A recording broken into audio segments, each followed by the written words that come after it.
What's up, guys? It's your boy, and today we're going to talk about niching. How do you niche? But first, everything in the store, the Hotshot Dave, the merchandise, t-shirts, all that, you got last chance is a promo code to get 10% off. Get your wife one for Christmas. Hit the ding ding for Christmas. Get that ding ding.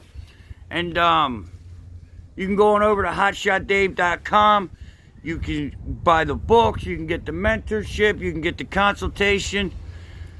But don't forget, the gear is on sale for Christmas. And now, right now, let's get into this content.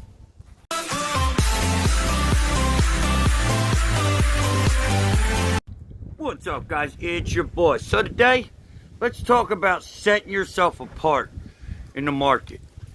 Let's talk about niching.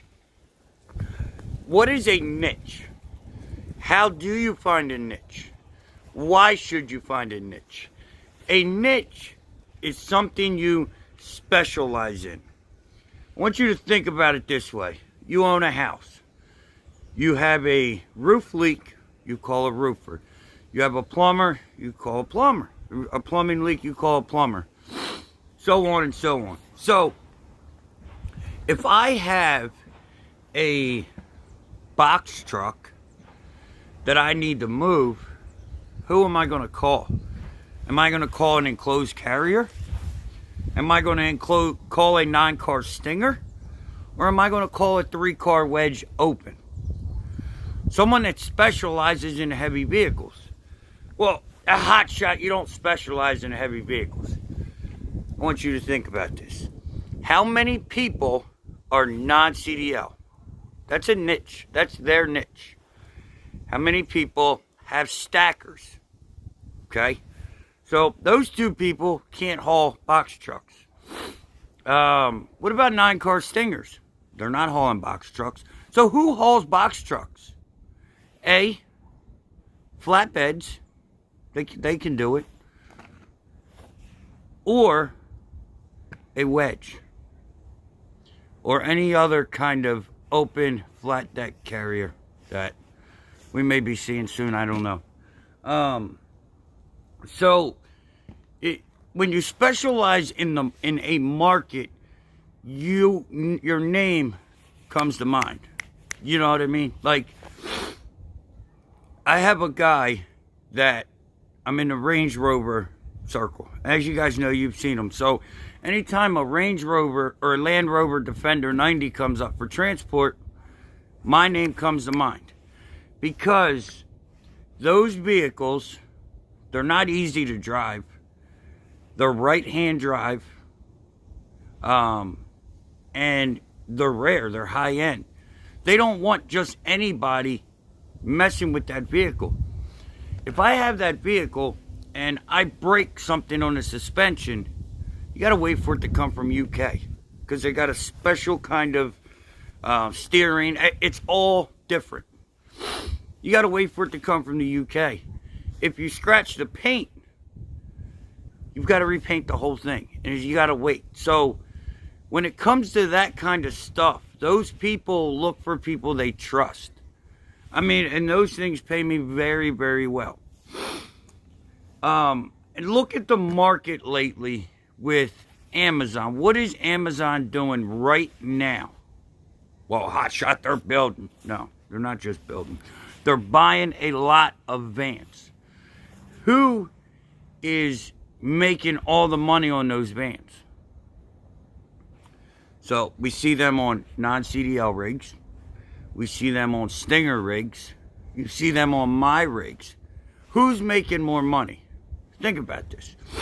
Non-CDL can haul 1, maybe 2. A Stinger can haul 3. That's a $300,000 truck that costs over $1.50 a mile to operate. They're a lot more expensive. Or my rig hauls 3. I haul as many as a Stinger. We can go in and pull the same load out. So who's making more money? Am I niched in that? Am I specialized in that? do I specialize in maximizing profit and efficiency on the big vehicles. And you guys know, you guys see that all the time. I talk about it all the time. I always am hauling big vehicles. Like, that's my bread and butter. So now you can niche in Cars Arrive, and also Ready Logistics gets a lot of in-ops with no keys. Well, if you have the right rig, you can specialize in those.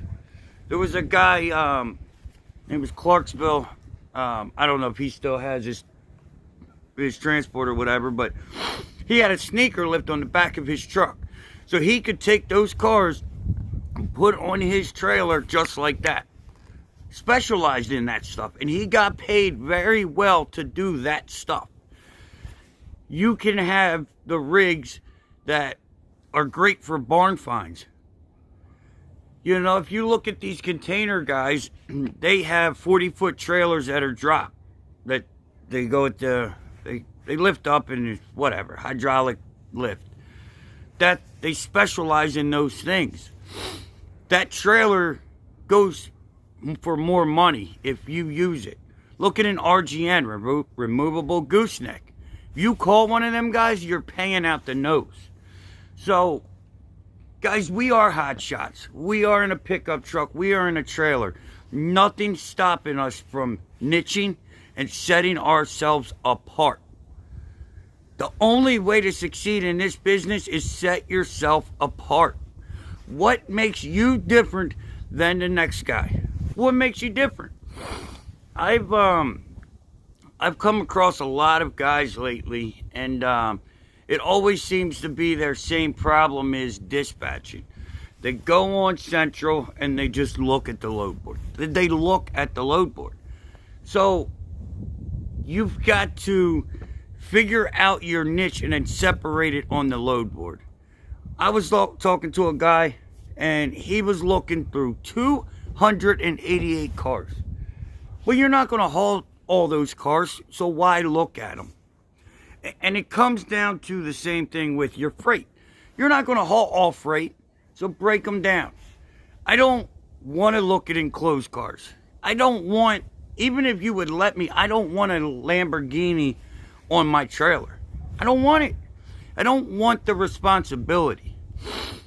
So when you niche down, you are, as everyone says, limiting yourself.